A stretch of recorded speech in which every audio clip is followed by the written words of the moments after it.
नमस्कार। आमने सामने में आप सभी का बहुत बहुत स्वागत है। आज हमारे साथ हैं प्रसिद्ध जीवन प्रबंधन गुरु पंडित विजय शंकर मेहता। पंडित जी, आपका बहुत बहुत स्वागत हमारे कार्यक्रम में। आपने अपना मिशन बनाया है सेव फैमिली। हम सुनते हैं सेव ट्रीज, कन्या बचाओ, तो मतलब फैमिली भी खतरे में है आज भारत में। हमारी संस्था का उद्देश्य और मेरा निजी रूप से यही प्रयास है, और मेरा ऐसा मानना है कि भारत ने जो विकास का मॉडल अपनाया है वो लगभग अमेरिका की तरह है जी। और 15 से 20 साल बाद हमारा देश भौतिक रूप से वो सारी उपलब्धियां हासिल कर लेगा जो आज किसी भी विकसित देश के पास है। और उसी समय एक और समस्या आएगी। जो मुसीबत दूसरे देशों ने और ख़ासतौर पे अमेरिका ने देखी कि उनके पास उनका फैमिली स्ट्रक्चर कोलैप्स हो गया,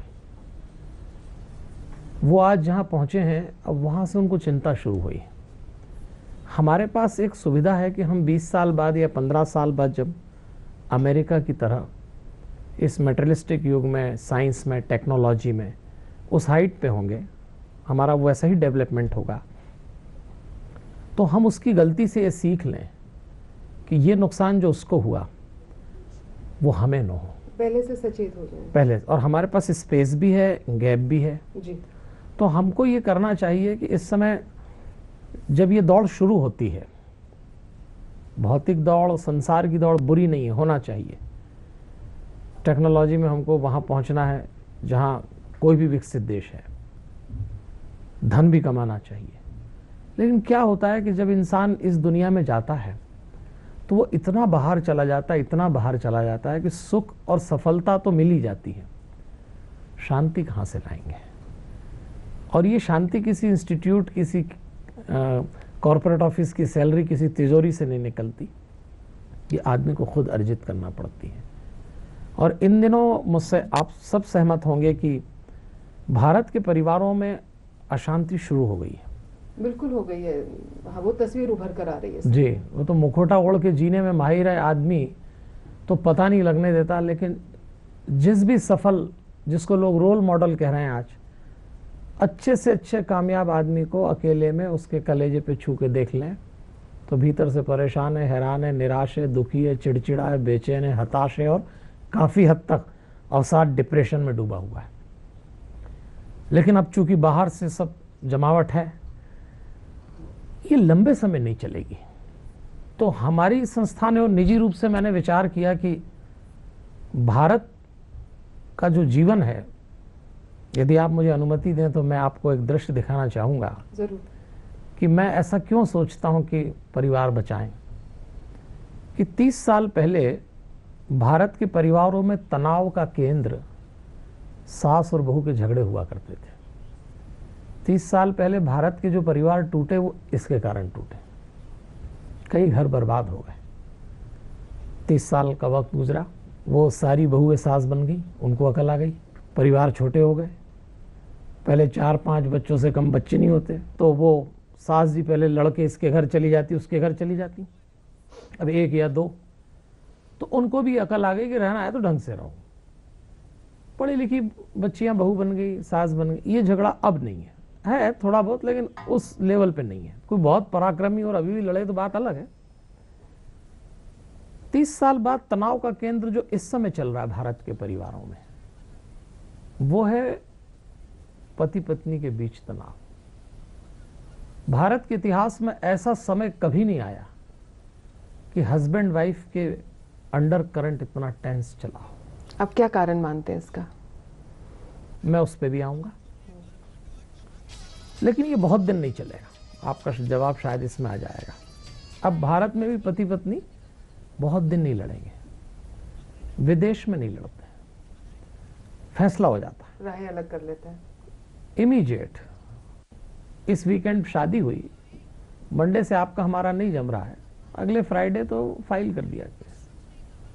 भारत के कई घरों में तलाक की दरें बढ़ गई, क्योंकि ऐसा इसलिए होने लगा कि भारत का युवक, भारत का पुरुष आज भी इस बात के लिए तैयार नहीं। वो पढ़ी लिखी लड़की लाना चाहता है, लेकिन पढ़ी लिखी लड़की के साथ जीवन जीने का जो तरीका वो नहीं अपनाना चाहता। उसको अभी भी यही याद है, इक्वल राइट्स नहीं दे पा रहे हैं।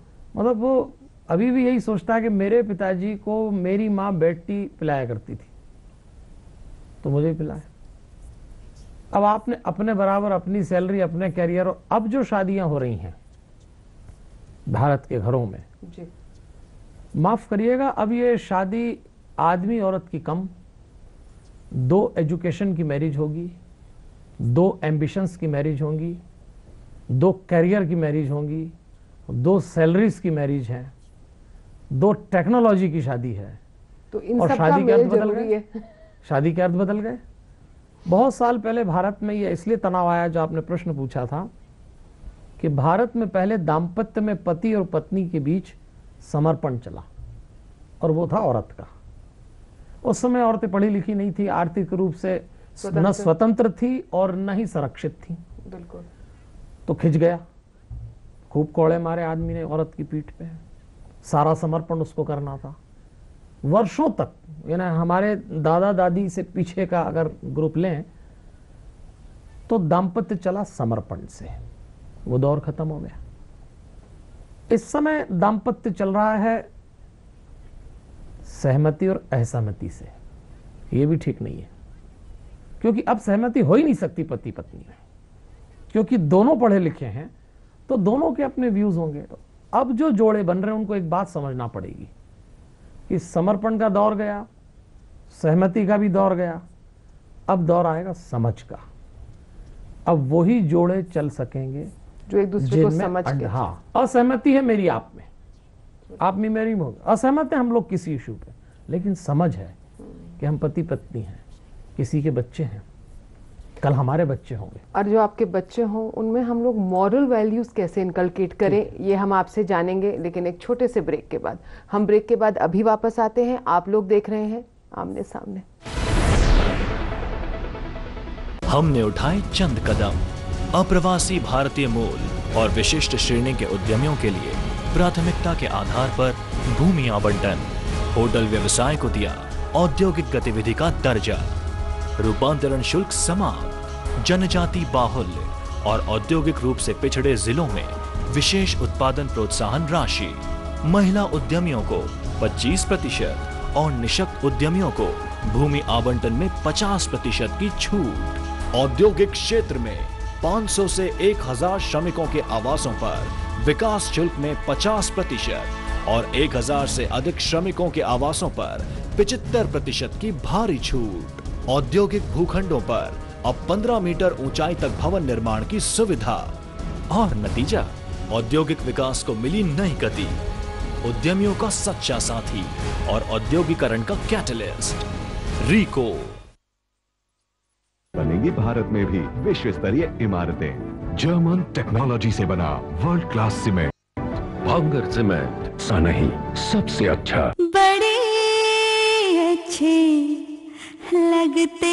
अगर करनी हो अपनी घर की रक्षा तो लगाइए जॉनसन सैम और जॉनसन जेपी की वॉल की। बनेगी भारत में भी विश्व स्तरीय इमारतें, जर्मन टेक्नोलॉजी से बना वर्ल्ड क्लास सीमेंट, भांगर सीमेंट सस्ता नहीं सबसे अच्छा। अरे भाई ये क्या कर रखा है तुमने?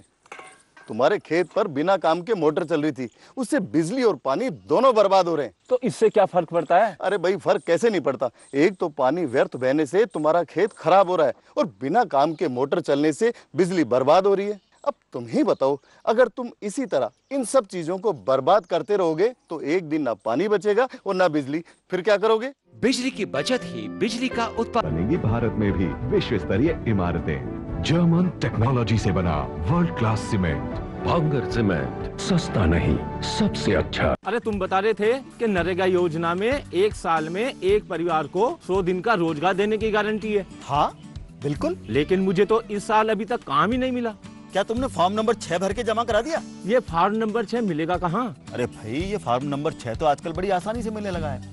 ये फॉर्म तुम्हें ग्राम पंचायत, वार्ड पंच, नरेगा कार्यस्थल, मेट, राशन की दुकान, आंगनबाड़ी केंद्र, आशा सहयोगिनी, पटवार घर, उप स्वास्थ्य केंद्र आदि किसी भी जगह से तुम ये फॉर्म ले सकते हो। फिर इस फॉर्म का करना क्या होगा? फार्म को भर के जमा कराना होगा और उसकी रसीद लेनी होगी। लेकिन मुझे तो फार्म भरना ही नहीं आता। तुम्हें फार्म भरना नहीं आता तो कोई बात नहीं, जो व्यक्ति तुम्हें फार्म देगा ना, उसे मौखिक रूप से अपना नाम बता देना, अपनी जॉब कार्ड संख्या बता देना और अपना बैंक खाता संख्या बता देना। वो फॉर्म भर के तुम्हें उसकी रसीद दे देगा। और हाँ, यदि फॉर्म नंबर 6 उपलब्ध नहीं है तो सादा कागज पर भी काम के लिए आवेदन किया जा सकता है। आवेदन की फोटोकॉपी पर उसकी रसीद ली जा सकती है। लेकिन कोई रसीद न दे तो? देखो भाई, फॉर्म नंबर 6 जमा कराकर उसकी रसीद लेना बहुत जरूरी है। यदि कोई व्यक्ति रसीद नहीं देता है तो उसकी शिकायत तुरंत विकास अधिकारी को या जिला कलेक्टर को करो। आप इसकी शिकायत नरेगा कॉल सेंटर के फोन नंबर 1800 180 6606 पर भी कर सकते हो। फिर क्या, तुम्हें 15 दिन में रोजगार जरूर मिलेगा। और यदि 15 दिन में रोजगार नहीं मिला तो तुम्हें घर बैठे बेरोजगारी भत्ता मिलेगा। अच्छा, हाँ। मजबूती और विश्वास का दूसरा नाम बिरला उत्तम सीमेंट। ब्रेक के बाद आप सभी का स्वागत है। पंडित जी, चलिए समझ तक भी पहुंच गए। जैसे आपने कहा कि अगर हमने फैमिली स्ट्रक्चर को स्ट्रॉन्ग करना है तो बच्चों को मॉरल वैल्यूज़ देनी पड़ेंगी। पहले बहुत सारी मॉरल वैल्यूज़ हमारी माइथोलॉजिकल कथाओं से आ जाया करती थी, जो बातों बातों में सुबह शाम दादी नानी बैठा के पढ़ा के सुना दिया करती थी।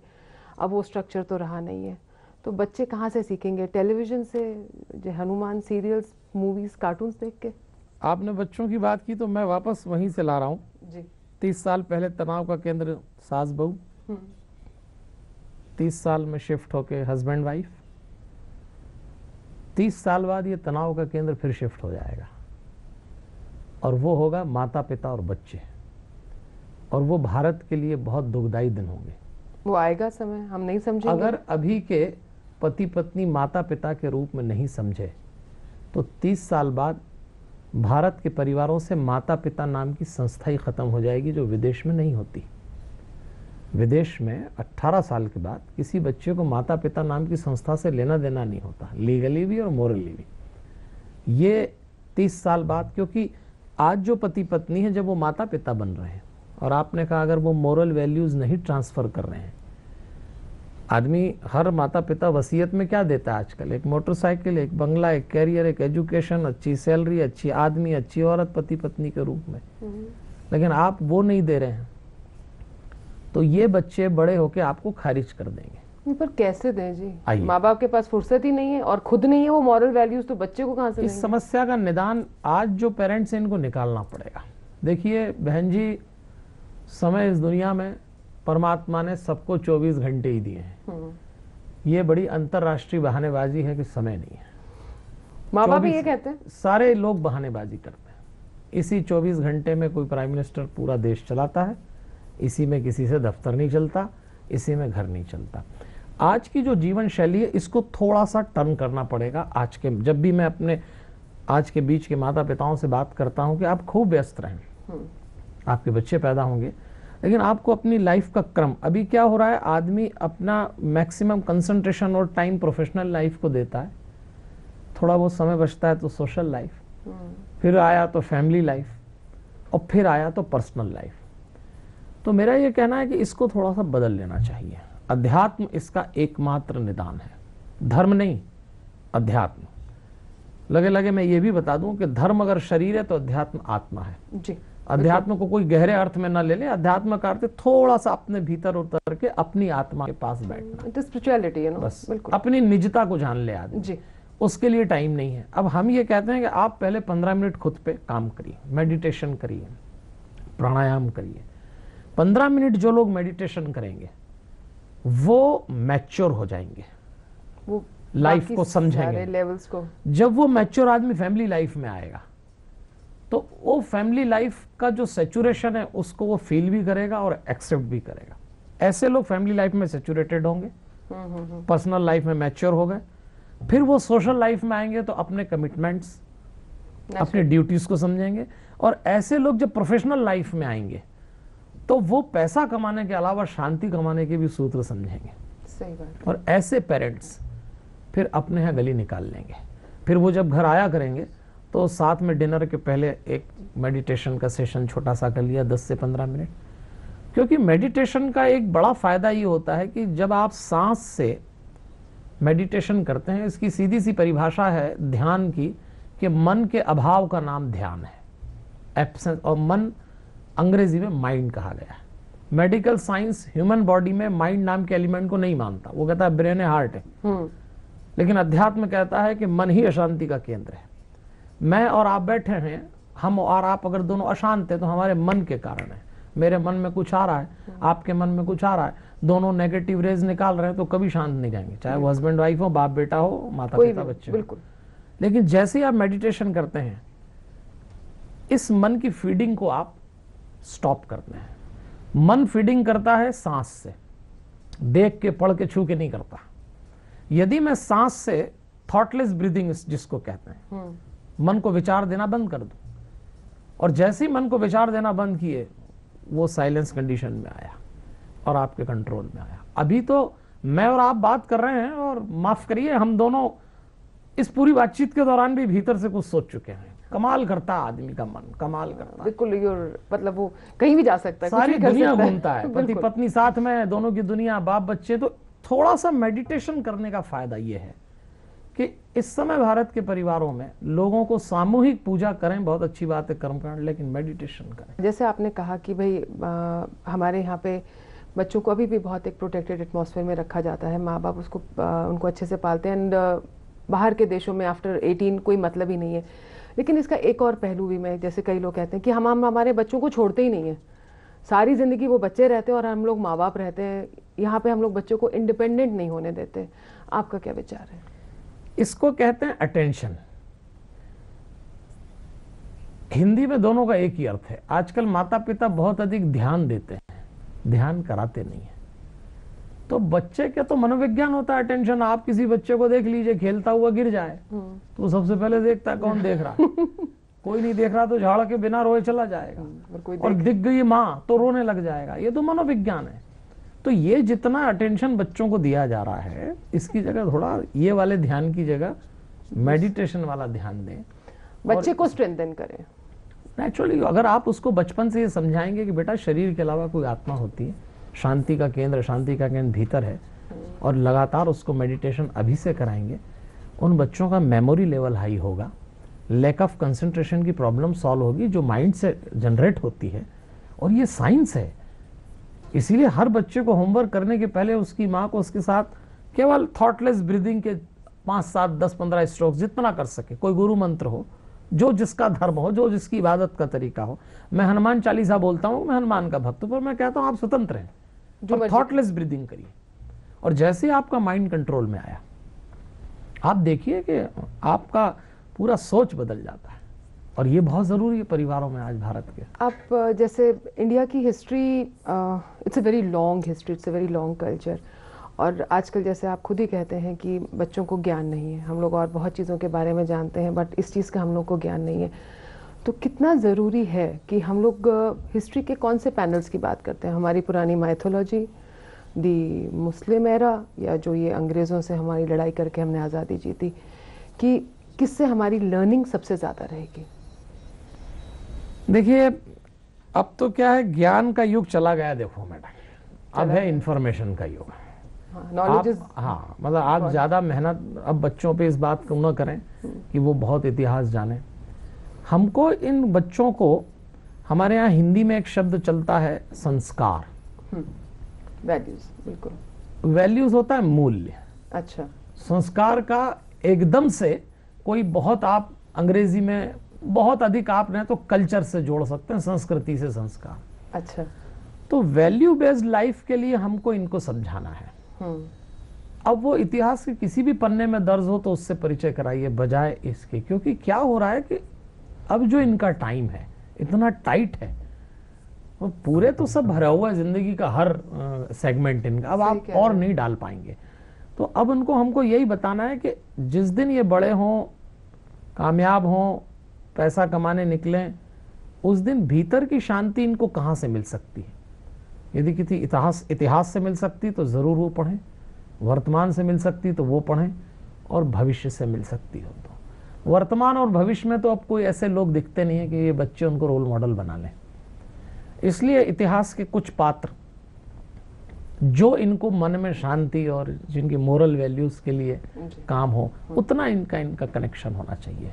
राष्ट्र निर्माण में युवा का क्या रोल है, ये हम आपसे जानेंगे एक छोटे से ब्रेक के बाद। हम ब्रेक के बाद अभी वापस आते हैं, आप लोग कहीं जाना नहीं। राम राम काका, राम राम। क्या बात है रमेश, इतने उदास क्यों हो? कुछ नहीं, कुएं की मोटर पंप ने परेशान कर रखा है। पानी कम निकालती है और बिल ज्यादा आता है। तो 5 सितारों वाला वाटर पंप क्यों नहीं लगवा लेते? 5 सितारों वाला? मैं कुछ समझा नहीं। अरे भाई, जितने ज्यादा सितारे उतनी बिजली की खपत कम और लागत आम पंप जितनी। ऊपर से राजस्थान सरकार इस पर 750 रुपए प्रति हॉर्स पावर का अनुदान भी देती है, समझे? समझ गया, 5 सितारों वाला मोटर पंप लगाने में समझदारी है। ये हुई बात। बनेगी भारत में भी विश्व स्तरीय इमारतें। जर्मन टेक्नोलॉजी से बना वर्ल्ड क्लास सीमेंट। भांगर सीमेंट, सस्ता नहीं, सबसे अच्छा। सलमान के गॉगल्स, सलमान का हेलमेट, सलमान की बाइक, ये सब हो सकते हैं आपके। सुजुकी लाए हैं है हयाते है हैप्पीनेस ऑफर। हयाते खरीदें और पाएं सलमान के ऑटोग्राफ वाला एक मजेदार तोहफा। सुजुकी हयाते यूं ही नहीं चलाते। ये कौन सी फीड खाकर गुड फील करती हैं? मज तारा फीड वेख के कलोल कर दी खावे तारा तारा। फिर सुबह शाम दूध दाखे टोल भर दी खा के फीड तारा। आए भैंसों को नजारा जब फीड मिले तारा। नेशनल बॉल पेंटिंग के फाइनल मुकाबले में लकी, पप्पू और छुटकाऊ ने हिस्सा लिया। जहां लकी ने चौक मिट्टी, पप्पू ने पीओपी, वहीं छुटकाऊ ने जेके वॉल पुट्टी का बेस बनाया और कम पेंट का इस्तेमाल करते हुए दीवार को सबसे स्मूथ और खूबसूरत फिनिश दिया और ये प्रतियोगिता जीत। व्हाइट सीमेंट वाली JK wall putty is the best. सीलन से भी पपड़ी का कोई चांस नहीं होता, दीवारें बोल। तो हो जाए थोड़ी मस्ती।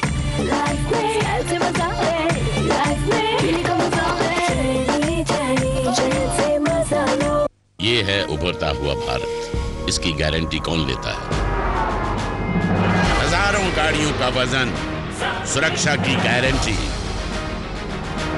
जेके लक्ष्मी सीमेंट, मजबूती गारंटीड। पापा, नारियल का पानी तो मैं ही पीऊंगा। ये संकेत शुभ नहीं है। पापा, मुझे तो पानी पीना है। इसमें मैं क्या कर सकता? अभी तो नारियल ही सूखा है, आने वाले समय में सब कुछ सूख जाएगा। वैसे तो आप पूरी समझदारी से काम लेते हैं, फिर पानी बचाने के लिए आपने क्या किया? इसके लिए हमें वाटर हार्वेस्टिंग सिस्टम की जरूरत है। आपने वाटर हार्वेस्टिंग सिस्टम को डिजाइन किया? जी, गलती से रह गया होगा। मैं अभी नक्शे में वाटर हार्वेस्टिंग शामिल करके डिजाइन ला कर देता हूँ। बचाओ जल तो बचे। मजबूती और विश्वास का दूसरा नाम, बिरला उत्तम सीमेंट। क्या आप अपने चेहरे पर कील मुहासे, दाग, धब्बों, झाइयों से परेशान हैं? तो इनसे छुटकारा पाने का एकमात्र समाधान मेलाज स्किन क्रीम, एली फार्मास्यूटिकल्स द्वारा निर्मित। मुकाबला भुजिया का। भाया 100% असली बीकानेरी सेठिया भुजिया। बनेगी भारत में भी विश्व स्तरीय इमारतें। जर्मन टेक्नोलॉजी से बना वर्ल्ड क्लास सीमेंट। भांगर सीमेंट, सस्ता नहीं, सबसे अच्छा। ब्रेक के बाद आप सभी का स्वागत है। पंडित जी, आप बिल्कुल सेफ फैमिली आपका मिशन है, मैं इससे बहुत अच्छी तरह इसको एक बहुत अच्छा मिशन मानती हूँ। लेकिन एक तरफ हम लोग ये भी देख रहे हैं कि राष्ट्र निर्माण की तरफ किसी का ध्यान नहीं है, जो कि एक रीज़न है कि आज हमारा देश, आप कह तो रहे हैं कि शायद 15-20 साल में अमेरिका की जगह पहुंच जाएगा, पर मुझे नहीं लगता है। जहां हम लोग अभी तक एक गरीब आदमी को पीने का पानी नहीं दिला पाए, वो तो बहुत दूर के सपने हैं। तो राष्ट्र निर्माण की तरफ आज के युवा का ध्यान क्यों नहीं जा रहा? मैंने कहा ना कि जब 10-15 साल बाद हम विकास कर लेंगे तो इस देश के जो 2-3 नुकसान हैं और वो नुकसान की भरपाई अगर नहीं की तो ये विकास नहीं भी हो पाएगा। एक तो निकम्मापन, दूसरा राष्ट्रीयता का बोध और तीसरा परिवार के प्रति प्रेम, ये तीनों चीज़ एक साथ चलना चाहिए। तो आज के युवाओं में राष्ट्रीयता का बोध तो लगातार कहीं कहीं तो नील हो गया, गिरने की तो बात छोड़ दी।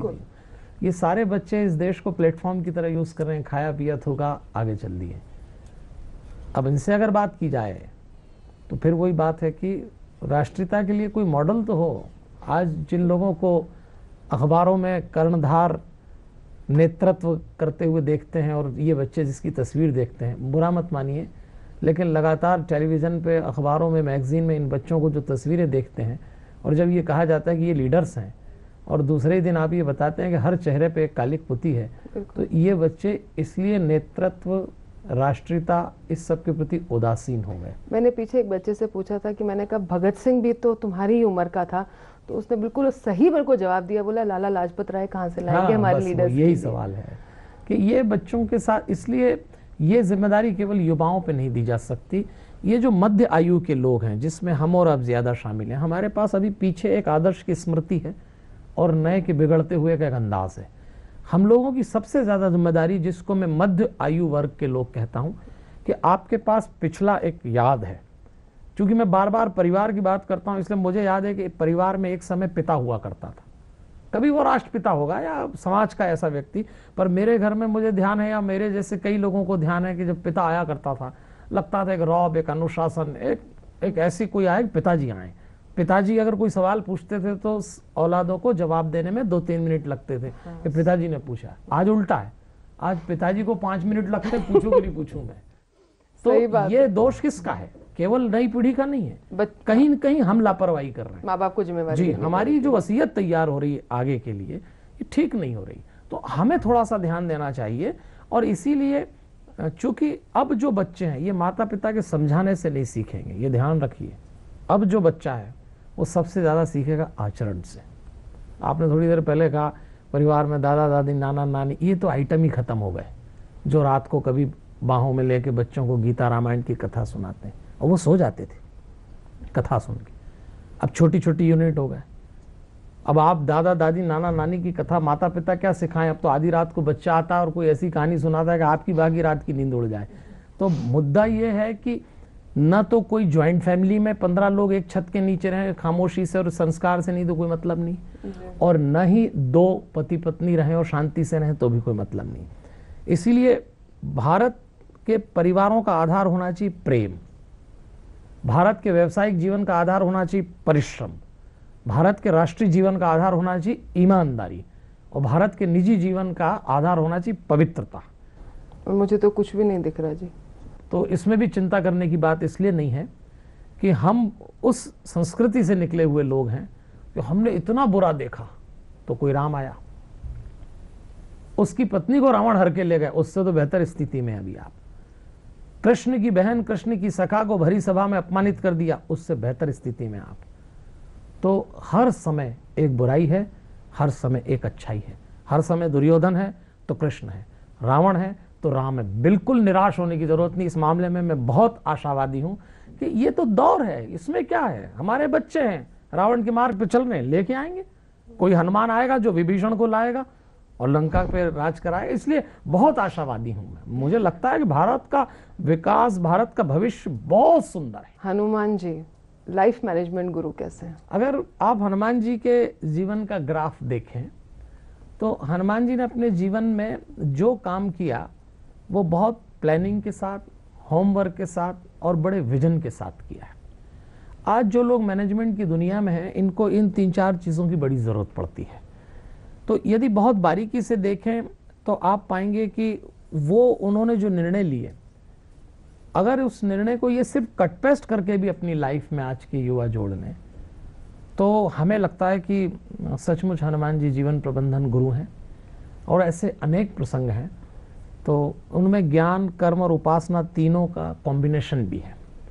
तो बहुत इंटेलिजेंट थे, बहुत पढ़े लिखे देवता थे। आपका बहुत बहुत शुक्रिया, आप हमारे कार्यक्रम में। हमारे हनुमान, जय श्री कृष्ण, धन्यवाद, नमस्कार। अगले रविवार हम फिर होंगे आपके बीच, तब तक हमें इजाजत दीजिए। नमस्कार, जय हिंद।